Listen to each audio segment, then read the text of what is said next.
John in Davidson, North Carolina. Hey, John, what's on your mind? Hey, Tom, how are you? I was on hold. I was going to ask the senator this question. It was about Social Security. Mm-hmm. It could be argued that it's morphed to something that really wasn't intended when it was first started in the 40s. It was started in 1935. As far as with the actual, it was created, but I think the first payout or the first person to collect a check was somewhere a few years after that. Right? 1936. Full Social Security benefits started at 65, and the life expectancy back then was 63. So clearly, it's people are living longer. No, you're wrong. You're wrong, John. The only people who are living longer right now, first of all, if you take infant mortality, in 1935, we had not yet developed penicillin. I mean, that came out of World War II. We had the sulfa drugs from World War I. And so a lot of children died in their first 5 years. They died from infections, typically. You had a lot of women who died in childbirth. You had children who died at a young age. If you strip infant mortality out of life expectancy figures, the average working person, the men, if you would just look at men who are who have middle-class men, working-class men, the life expectancy in 1935 and the life expectancy today is nearly identical.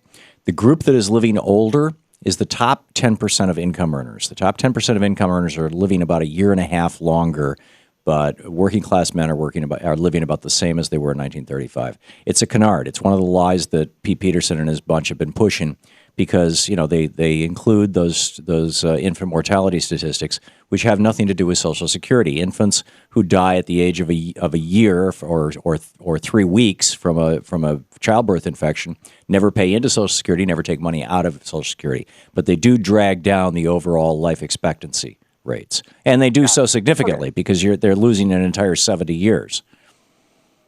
Okay, I mean, point well taken. But my question to him was, or would be, how much stress on the system is the future payments of somebody, say, 45 or younger? In other words, the country did fine before Social Security was around. No, it didn't. Just phase it out. The country was doing very badly, John, before 1935. You had more than half of all people over 65, first of all, in 1935, were living in poverty, and Social Security cut that down into the high teens, low 20s in terms of percentage. Right now, it's below 15%, I believe, as a result of Social Security. And if you did away with Social Security altogether, it would pop back up into the mid 30% range. So, number one, no, the country wasn't doing well. And secondly, and I think probably the most important thing, is that 1/3 of all Social Security payments do not go to people over 65. They literally go to people like my niece, who was born with spina bifida, or bifida, however you say it, and profoundly retarded, never learned how to speak. She lived until she was about 20 years old. I guess she's the daughter of my cousin. So yeah, she's my niece.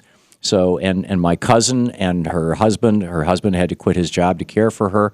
They couldn't afford to hire somebody to care for her. Social Security filled in the chinks there for them, and Social Security paid for many of her health expenses. So without Social Security, she would have been dead, and my cousin and her husband would have been destitute. One of my best friends, Michael Hutchison, who's more or less my age, he's a little bit younger than me, a couple of years younger than me. Back almost 20 years ago, he was running in Santa Fe in the winter. He was he was one of these guys who runs 4 or 5 miles every morning just to keep in shape. He was running in the dark in the morning, crossing a bridge with a fairly low guardrail, hit a patch of ice, flipped off the bridge, cracked through the ice, hit his head against the rocks, broke his neck. He's been paralyzed from the neck down ever since, and he's living on Social Security.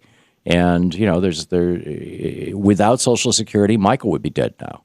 And as it is, I mean, he's basically destitute.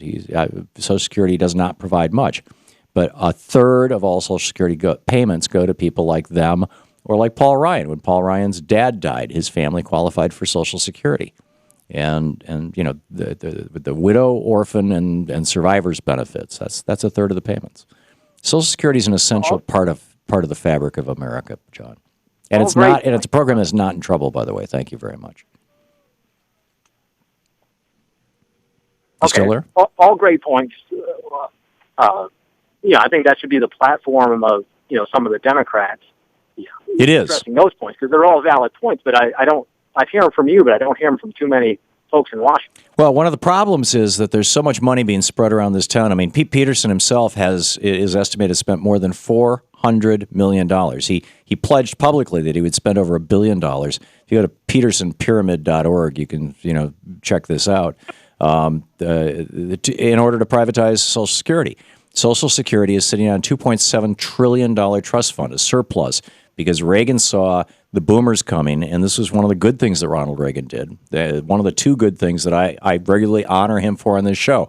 One, he made Social Security solvent, even though there's this huge bulge coming through the rabbit through the python of the baby boomers, and he said, okay, we're going to have one generation that is not only going to pay for their parents, which is how Social Security worked before 1982. In other words, working people paid in. There was no Social Security trust fund at all. Social Security zeroed out at the end of every year. People paid in, and retired people took benefits. And he said, when the boomers start retiring, you're going to see that ratio of 5, 10, 15 people working for every retiree. It's going to drop down to 2, 3, 4, 5 people working for every retiree. There's no way we can afford to run the program that way. So one generation, the baby boomers, are going to be double taxed. They're not only going to pay for their parents' retirement, but they're going to pay for their own as well in advance. And so starting in 1982 and ending around 2030 or 2028 or something like that, Reagan doubled the Social Security tax. I mean, literally doubled it. And the surplus, which was the boomers saving up for their own retirement, was put into the Social Security Trust Fund, which hits a peak of $2.7 trillion, which is where it's at right now. It was supposed to hit that peak. And then over the next 30 years, as the boomers die out, gets paid down to zero, which it's supposed to. And you hear these Peterson front guys going, oh, my God, the Social Security Trust Fund, it's starting to run out of money. We're going to be paying out of the Social Security Trust Fund pretty soon. Within 30 years, it'll be at zero. That's how it's supposed to work. That's the savings account for this one bulge, that generational bulge. And it's Social Security is just fine, and with a very small tweak. I mean, these conservatives say, why don't we have a flat tax? Why shouldn't a billionaire pay the exact same tax rate as somebody working at McDonald's? Let's just 17% for everybody.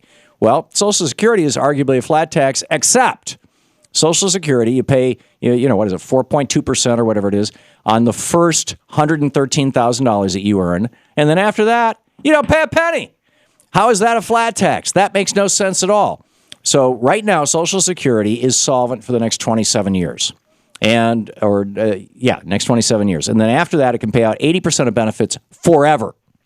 If we simply raised that $113,000 cap to a $500,000 cap, it would be solvent forever. And in fact, there'd be enough of a surplus that we could cut Social Security's tax rate by 2%, or we could fund about a third of Medicare.